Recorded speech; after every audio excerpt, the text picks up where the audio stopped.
These guys here are very unhelpful indeed. It's all about getting money from you, simple as that. Another 250 euros.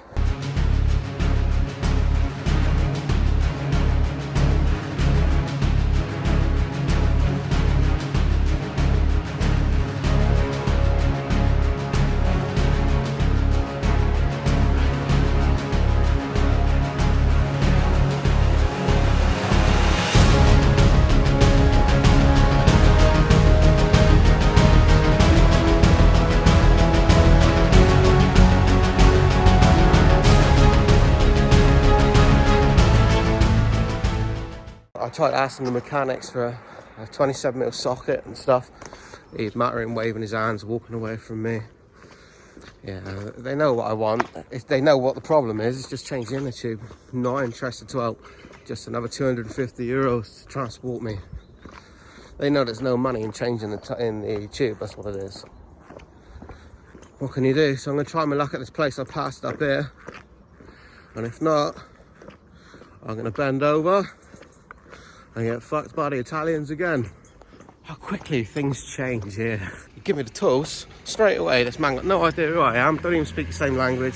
Right, I had a chance to say good morning properly to you today. I've been marching up and down through this little town here trying to sort the tyre out, but sort the tyre out, I have. Thank God for that. So it turns out the company that rescued me yesterday, obviously I have a contract to get people out the tunnels or whatever, that's fair enough. They charged me 170 euros to take me a couple of miles off the motorway. They then fetched us up to their mate's hotel up here. Which is 75 euros, so it sounds a bit... It's not robbing, but it's the top for what it is, isn't it? Yeah, especially in a village like this, but alright. But opposite where the garage is another hotel, but we were brought here. We were told this is where we should go. So, but anyway, it matters not.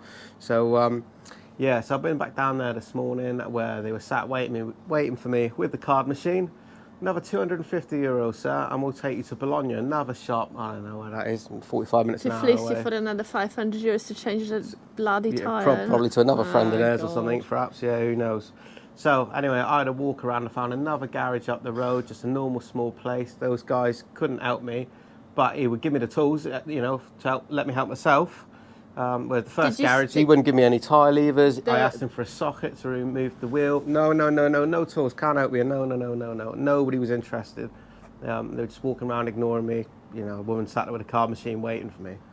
So I walked up to another garage up the other end, and there's a really helpful guy there after a bit of debate. Basically, the lady in the office said, if you can convince the mechanic to help, then, you know, it's on him.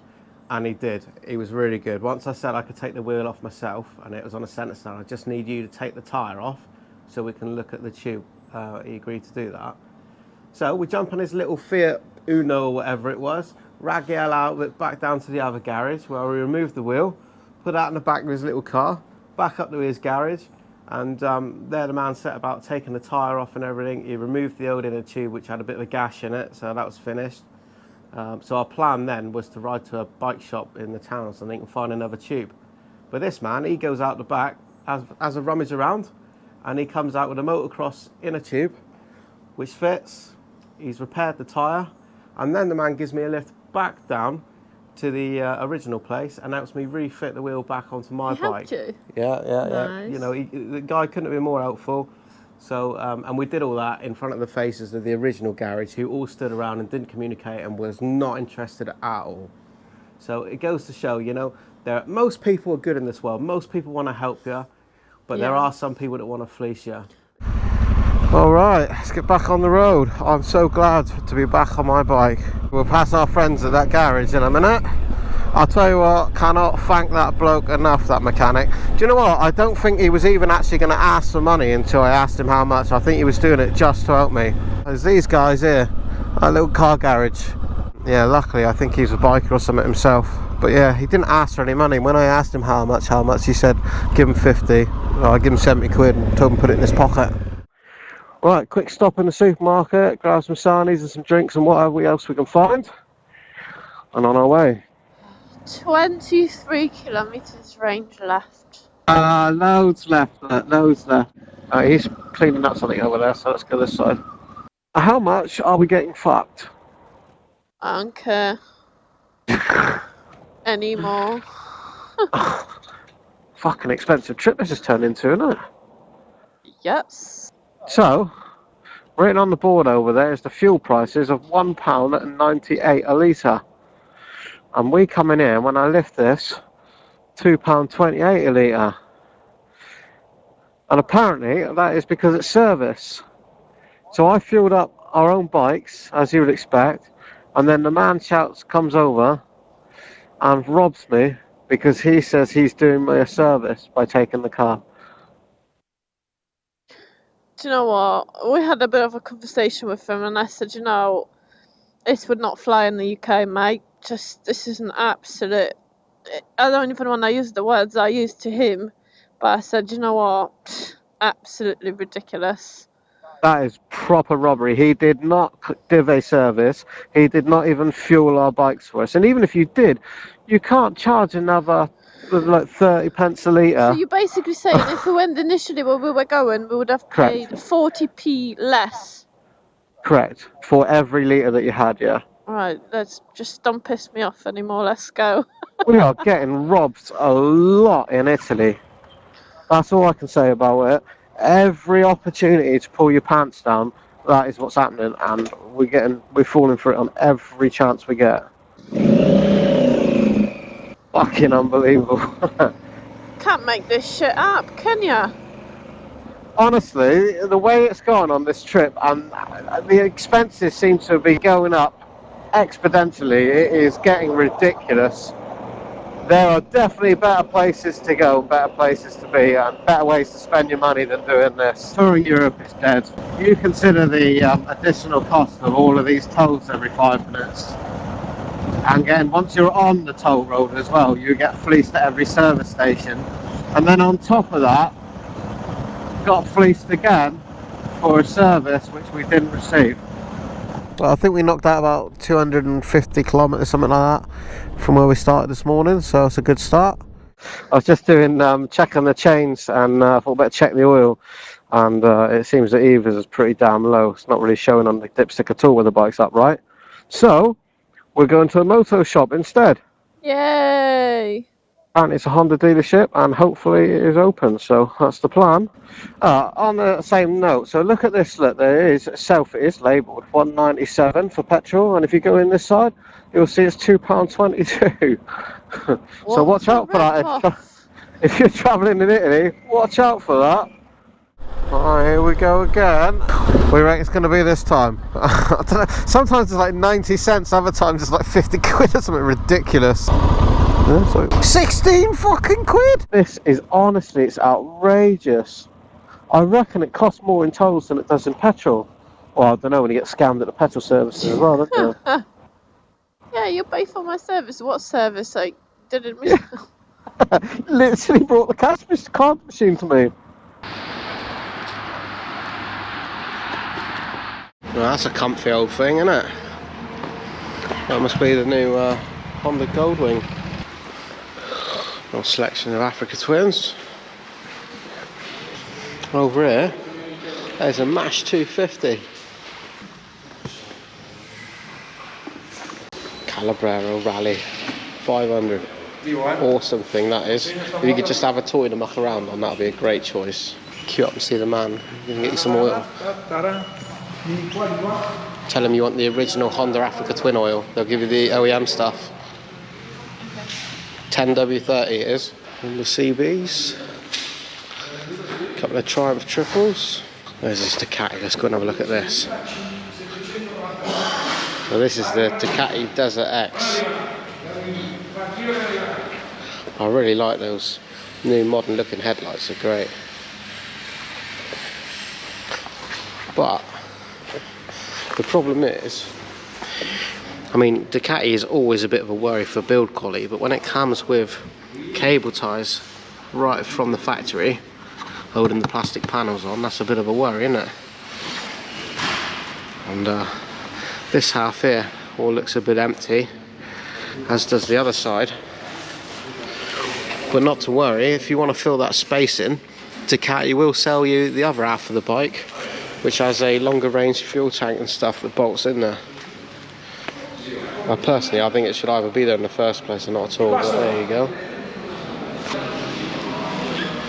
These are an interesting thing. These are the Honda ADV scooters. Twist and go jobby, but I think it's a 750 engine. We saw a lot of these knocking around in Rome actually.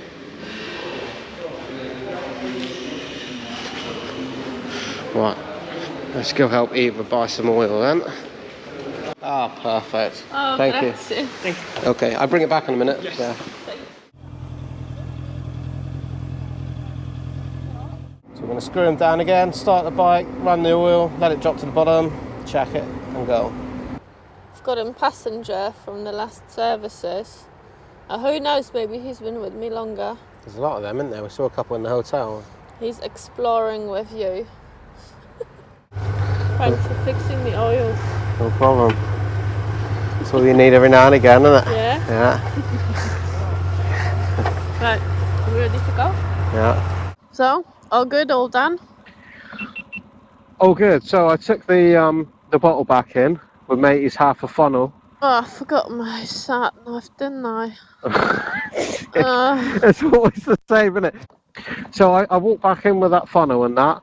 The guy gives me the old Italian wink. He looks so pleased and happy, like his faith has been restored that I returned his half a funnel, you know? Really? Maybe they just like are really untrusting here with the relentless tea leaves or something. I don't know. I can't grab anything on this bike. Bet your boyfriend pushes your bike round for you, doesn't he? Oh yeah, all the time. But is he?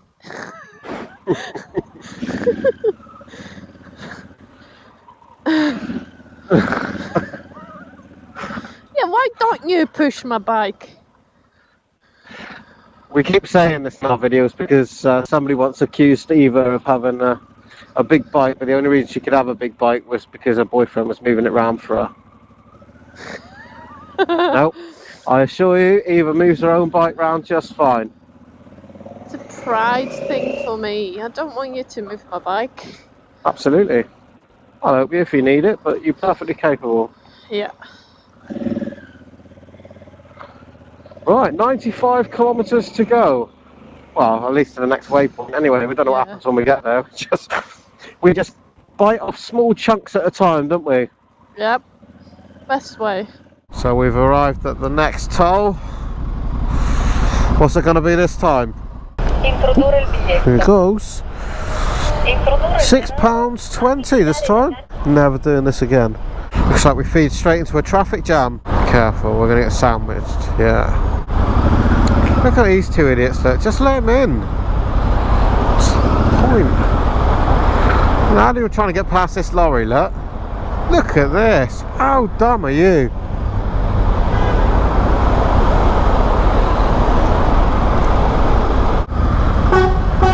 Fucking, oh man. Fuck. I don't know where to go at the minute. There's fucking two lorries fighting for the same lane there behind. So fucking stupid. Right, I'm gonna come out in front of you. That's damn dangerous, isn't it? No, that's the problem, is they're all trying to stop each other from getting in front of the next one, rather than just take your turn. Yeah, you're not saving any time at all. It is mental here, isn't it? Ugh. Traffic's crazy. Yeah. The view's getting better. And the temperature's getting colder for sure. I need to put some layers on the next stop. Yeah, I'm like trying to put the old Oxford heater grips on and layer up a little bit. On. Oh yeah, you look at that. Mountains ahead. Woo. Here we are, next service station. We now have mountains in the background. I don't know if you can see that. Probably not. They probably look like nothing on the camera, as always on GoPro. But things have just started getting cold, so we just stopped for another tank of petrol, and we're on our way. Yeah, get some jumpers on, get the old neck things out. Yeah, I changed into my thermals. Things changed very quickly. Into the mountains. Woo. I can't believe how quickly the temperature dropped and how quickly things are changing. And I can feel a few drops of rain now as well, so I suspect we might be in for a drop of water. So we'll be coming into Lecco very shortly, and then we're going to follow the road that goes up the right side of Lake Como. Oh no, it's actually raining. It is actually raining. So we made the tactical decision to stop and put our waterproofs on. The sky looks ominous. I think it's going to rain heavily very shortly, so we got ahead of the game and put our gear on while it's dry. So we're now approaching a little small town called Colico, and that's at the more northern end of Lake Como. Lake Como's just over there, but it's not really been worth stopping really to try and show you anything, is it? It's just looking pretty bleak. You can barely even see the mountains around us now. I am properly expecting it to rain proper heavy today. I'll be surprised if we get to accommodation dry.